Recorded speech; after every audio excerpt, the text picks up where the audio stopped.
Sweet dreams are made of these. Who am I to disagree? Oh, boy.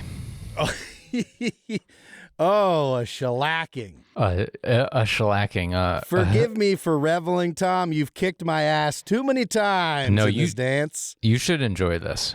I have to take this moment. You should enjoy this. Probably a top 5 all-time two-man dance shellacking.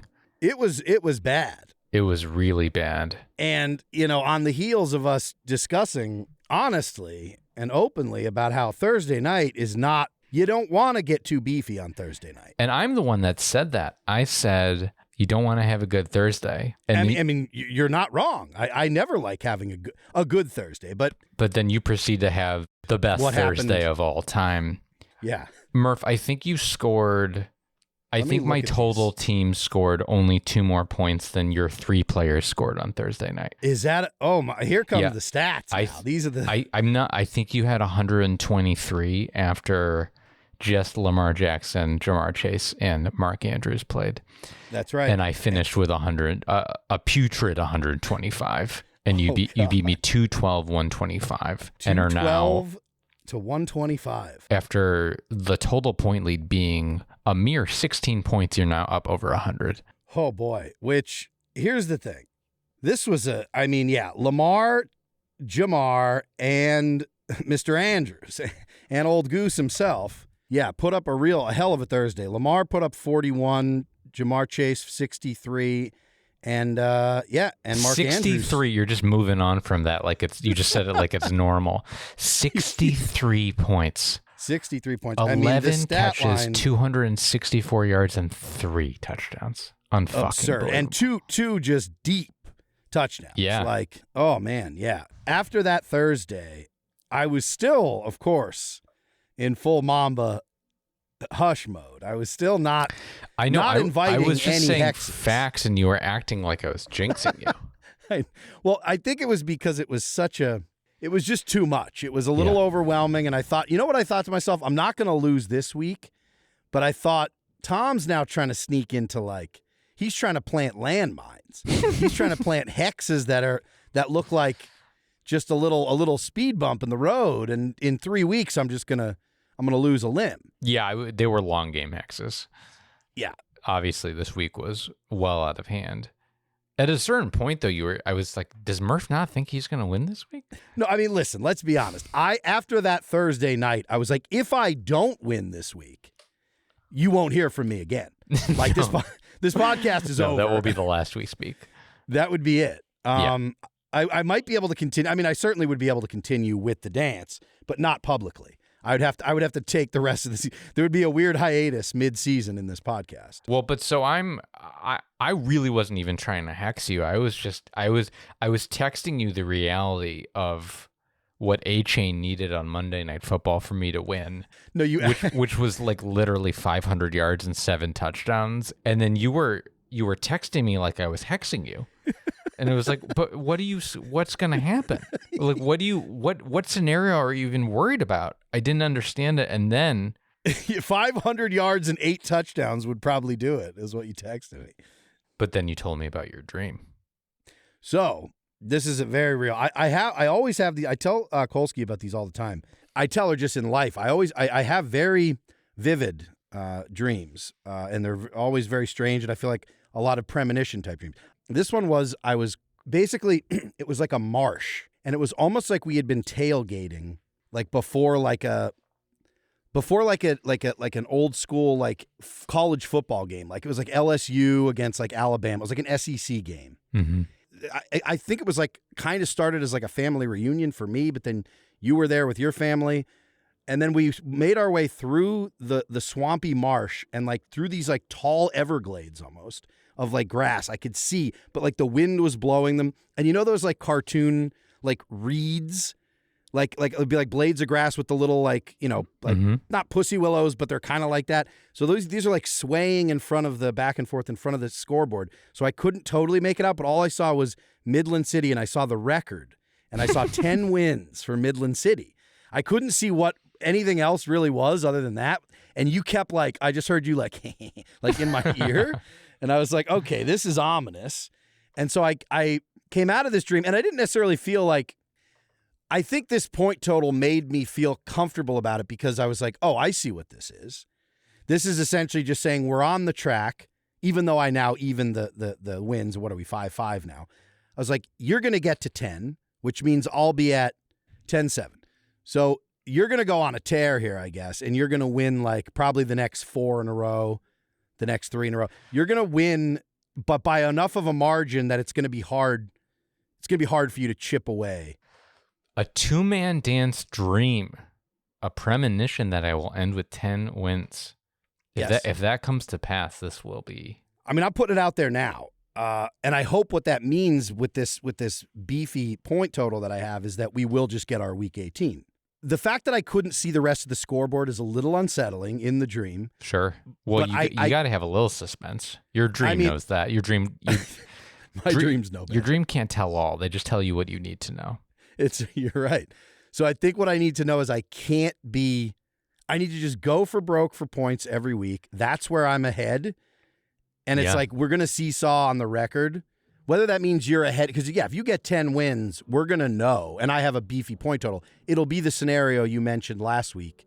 What's odd is we've talked about the Week 18 whispers, but I feel like we were both sort of assuming for that to happen, it needed to be some kind of like almost anomaly, like it comes down to the last week and then it like has like to a nail biting. Exactly. It has to be this Week 17 nail biting. Someone gets it done. And then it just occurred to us for the first time last week. It's like, wait, it could actually be like a few weeks out and it would feel almost inevitable. Yes. Which is far more likely. And yes. And it is. And now the combo of you beating me by 8,000 points this week, and then your premonition, we might have that. If I win, let's say if you peel off a couple wins in a row, let's say I win 4 out of the next 5, but they're all like, they're all like 5-10 point wins, and then the one you win, you beat me by like 70 again. It will be almost inevitable we get to Week 18. Yeah, no, you're right. That's an interesting because most of our weeks have been coming down to the Monday Night where they had been.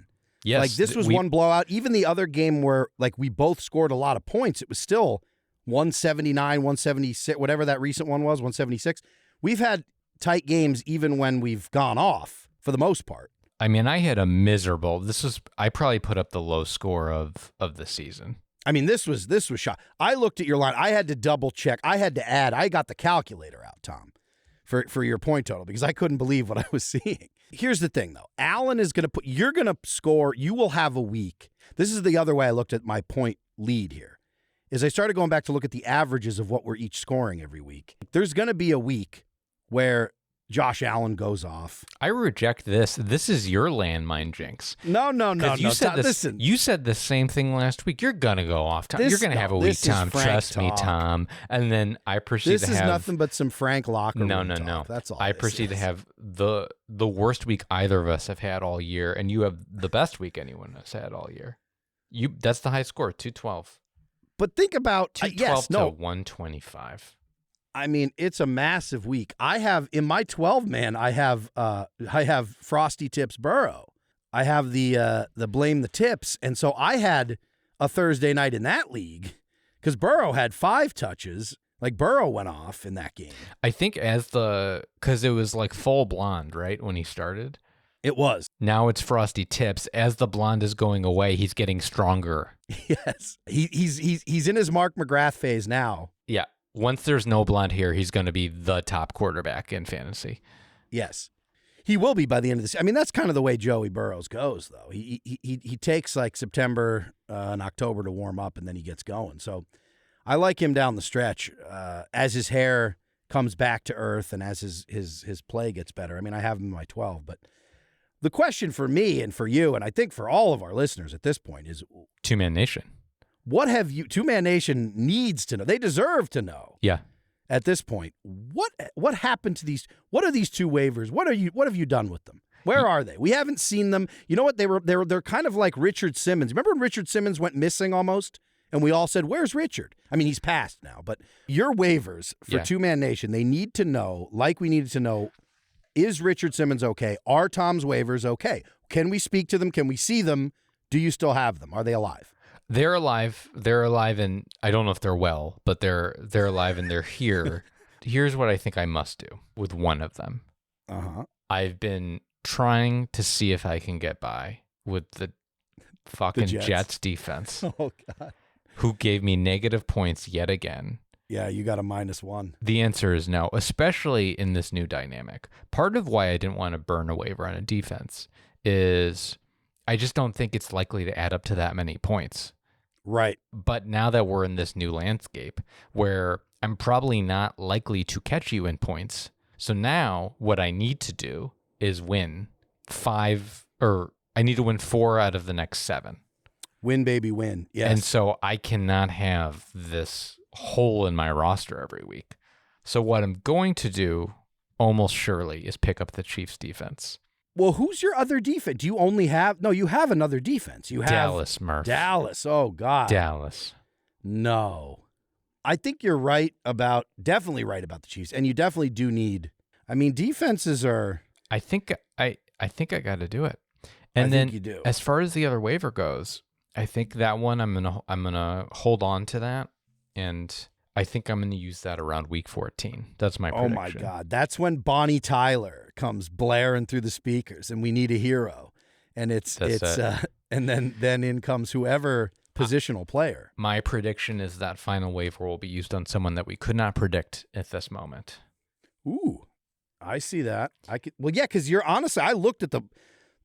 Every week I torture myself and I look at the wire. But to be honest, this is maybe the best season to have pissed waivers into the wind, as I do every season, basically. But this year feels like I'm the least punished. Like this year, I feel like there is a hilarious year for replacement game, too, because it's going to be like, it's going to be a funky mix. It will be Keanu Reeves and Gene Hackman's replacements. It will be, yeah. Teams are decimated. Bo Nix has got to come. Bo Nix has got to get dropped off dog dick so he can join the Week 18 replacements. Yes, sorry. Heads up to Cat Piss and Dog Dick. We apologize, but we will be ravaging your absolutely. lineups. Yeah, you will be an empty locker room. It's Week 18. They're the farm system for the Week 18 replacements game. They really are. Like Bo Nix is like living it up down there right now. He's like buying lobster dinners for all the kids. Being like, hey, I'm down here in the farm system, but I'm going to get called up come Week 18. Baker Mayfield was a Cat Piss discovery.